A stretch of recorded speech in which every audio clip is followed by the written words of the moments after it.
Have you ever been PVMing and wonder what those marks of war are for?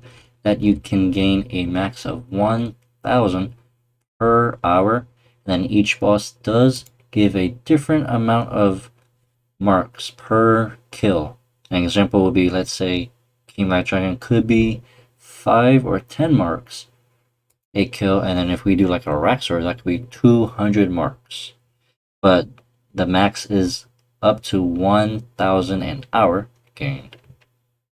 And from the Draenor Lodestone, simply go north and we'll be at the Warrior's Insignia.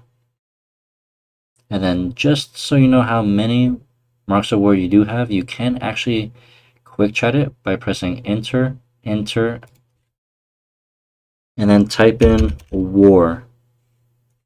And if that does not help, you can type in the word marks. This is so you can like quick chat it. I have blank marks of war. Or you can go to your currency pouch, which you should see on screen. It might be a little bit tiny, but it's basically at your inventory. Click on the bound icon, click on the little gear, and then right here in standard you should see marks of war 185,000, which is what I have. If you click on it, it will be added to your favorites, which will be shown right here in the very middle and at the screen too when you open up the bond icon. So you can open and close it just by that bond interface.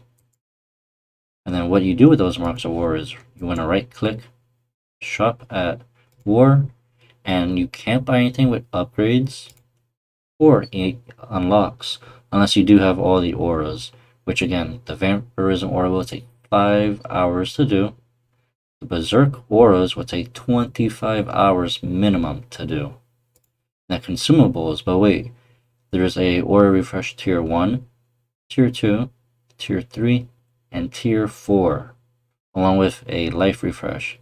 And you're like, hold up, what aura am I been using, and then what tier is that?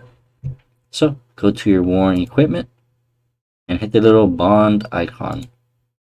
The little aura icon. From here, it will show all unowned, and then for auras that have been used, they will be grayed out. And if you click on it, it will say it will be currently charging 5 hours and 25 minutes.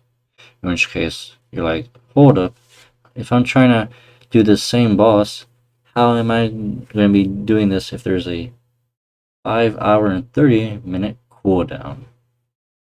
So for this, the reset auras are available, which you have been buying with those marks of war.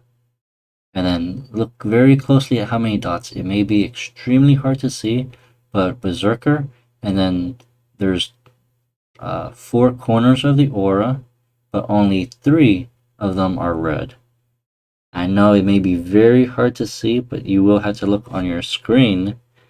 And then since 3 out of the 4 corners are highlighted, that means this is a tier 3 aura. And now that we know what tier it is, we know exactly what aura refresh to be using. I haven't seen, but I've heard some people use a tier 4 aura to reset their tier 3 without knowing that you can just use a tier 3 to reset the tier 3. And you could use any higher tier aura refresh to refresh any lower tiers, but however, since they are cheaper on the shop, for instance, tier 1 is only 1k, you don't want to waste a tier 4 aura refresh that costs 4,000 marks of war when you could have been using 1,000 marks. So you just have to make sure to pay attention to how many corners of an aura is highlighted, because that is how you will know which tier it is. Most of the auras will stay the same, except a lot of accuracy auras, because there is a basic, a master, a supreme, which goes from tier 1 all the way to tier 4. And the same thing goes for a lot of skilling ones. They have a basic and master elite, and then a legendary. So over time, as you get more loyalty points, you increase the tier they are, which means you need to increase the tier of aura refresh that you have been using. Just make sure not to waste a tier 4 aura refresh on a vampirism aura that takes a tier 2, in which case you could buy 2 tier 2s in the price of 1 tier 4.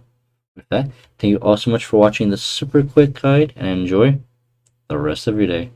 Don't forget to like, comment, and subscribe, as it really does help.